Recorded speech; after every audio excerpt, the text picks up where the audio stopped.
All right. Um, this is just my first attempt to learn how to use this YouTube live, but I'm gonna make this video, upload it, and then I'm gonna go ahead and send it to my family. I guess we'll just have that discussion. I'm just learning, so I see somebody is here, but I don't know who it is. So that's a little nerve wracking, but it's fun nonetheless. Um, But this is essentially, I was driving in the car with my sister yesterday, and I had recently listened to a lecture about teaching children financial independence. The person left us.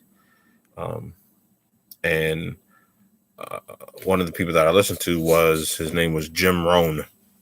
Um, and Jim Rohn said that, he got this from, was it Earl Nightingale or from Napoleon Hill? And he was talking about teaching children how to become financially independent. Um, and one of the things that he says is that wages, right? Wages are better than income. So a wage is money that you make from your own endeavor, whereas income is the money that you are paid from a job. So um, essentially talking about, I know what was on the Breakfast Club several years ago. Dame Dash talked about, having a boss. You don't want to live a life where you have a boss, and unfortunately, most of us do have bosses. So, um,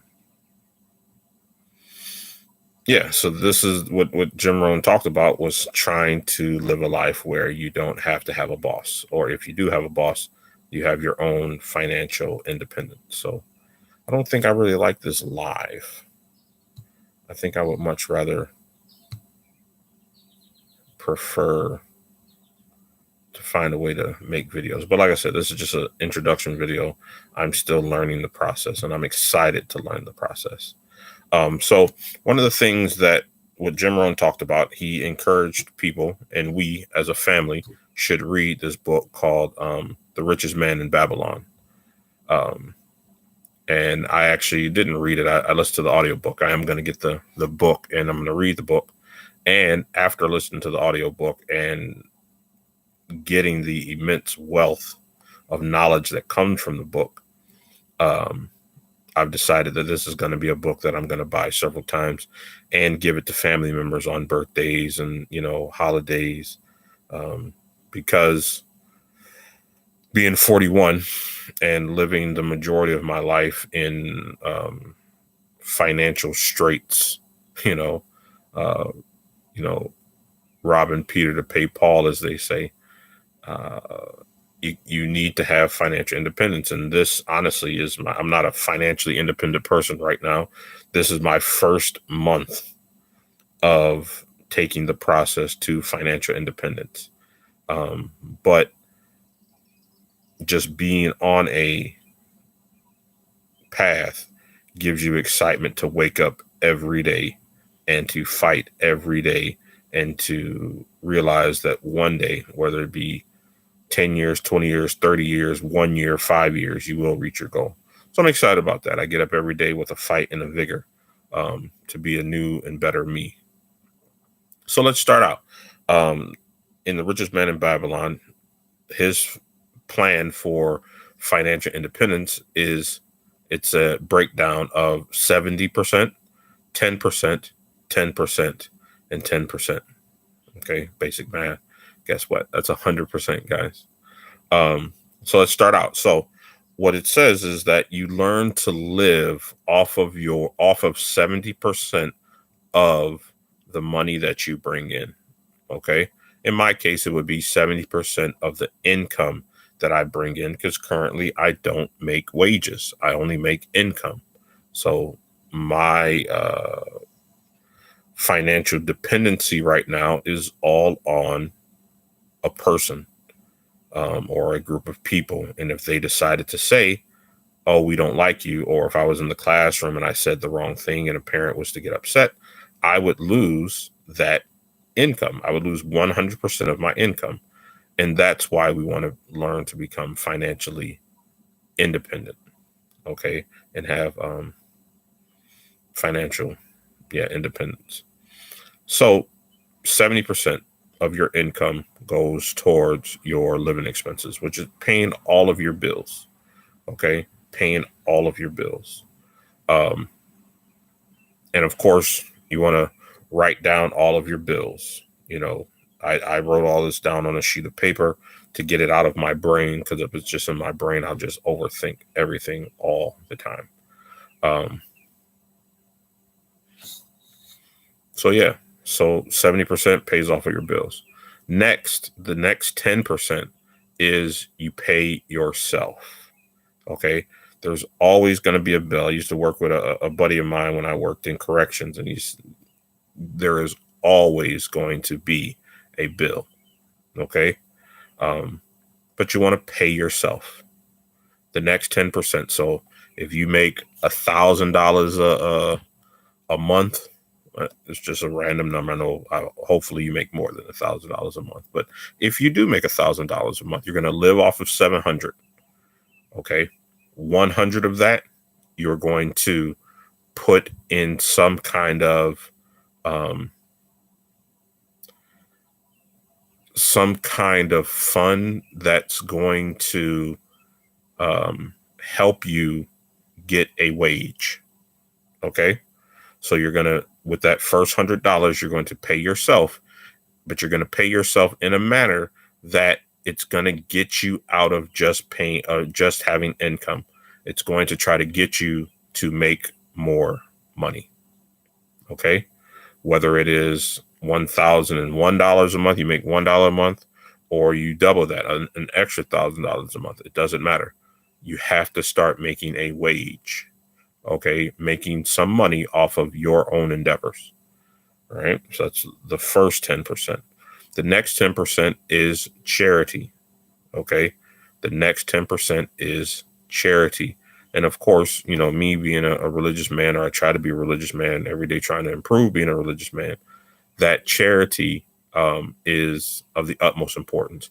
Helping someone outside of yourself. Okay. Whether it be your children, whether it be, you know, for me, the masjid, whether it be the church, whether it be just giving the money away, but using the money that God has blessed you with to bless other people. All right. That's the next 10% that you have to go to. And however you choose to do that, that's up to you. It's fine. All right. And then from the book, The Richest Man in Babylon, the last 10%. So right now we've worked through 90% of your income. The last 10% is to pay off debts. Okay. Pay off debts. And this is the hardest part. This is the hardest part for me, because it's kind of out of sight, out of mind. But the reality is that it is not out of sight, out of mind. And all of those debts will eventually come up and choke you. You'll have a dream, an aspiration to do something or to be someone.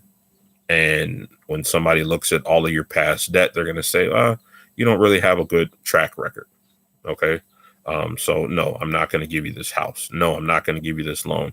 No, I'm not going to trust you with money, because you're not showing that you have a good track record of money.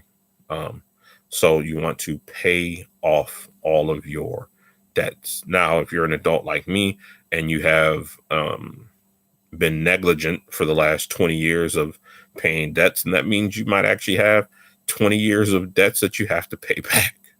You know, of course, you know, with the credit reports and all, you know, they don't stay on your record past 7 years, but you know, you do have to look at it and say, okay, what debts have I incurred? Medical debts, credit card debts, gym debts, all kinds of crazy things, debts that you might incur through the years. You want to pay those off. And then once you pay them off, once you've gotten yourself out of the negative, right, and then you're positive, then that 10% is going into investments. You know, now in Islam, we don't do the We don't do we do investments, but what is it called? That interest. Yes, we don't do interest. So you're not loaning money out to make interest, right? Interest make money on interest, but you want to maybe invest in somebody's business or invest in your children's education. That's one of the things. That's an investment that's going to improve your life, and it's going to improve the life of those you love. So, but you only start investing in that once you have paid off all of your debt. I've found is just the just having a plan, you start to see the traffic move in your life. You know, you start to get out of a state of stagnation. What I've seen, I'm up at 4:30, 5 o'clock every day, journaling, praying, meditating, just feeling good about my life because I finally have a tracker of focus and I'm fighting, right? That's the main thing. I'm fighting, and you want to fight as well. You don't want to be a person that doesn't have a reason to get up in the morning. Okay. And, sticking to this kind of gives you a reason to get up in the morning. So that's the 70%, 10%, 10%, 10% that I got from listening to a Jim Rohn video about financial independence that he got from the Richest Man in Babylon. And I think it's a beautiful thing. I think it's very important, and it's something for us to think about. Since this is my first video, I'm a little nervous, but it is what it is. I have to, Les Brown said, you jump and build your parachute on the way down. So this is me jumping. I'm in my mother's garage as I visit her off on summer break. And I'm just jumping. I'm going to improve the videos. As I learn more, I'm going to improve. And I'm going to keep making this content off of lectures and incidents that I've learned through the years that I think can benefit my family and friends and just people in general. So one of the things I used to say when I was going to school is keep putting one foot in front of the other, and you will reach your destination.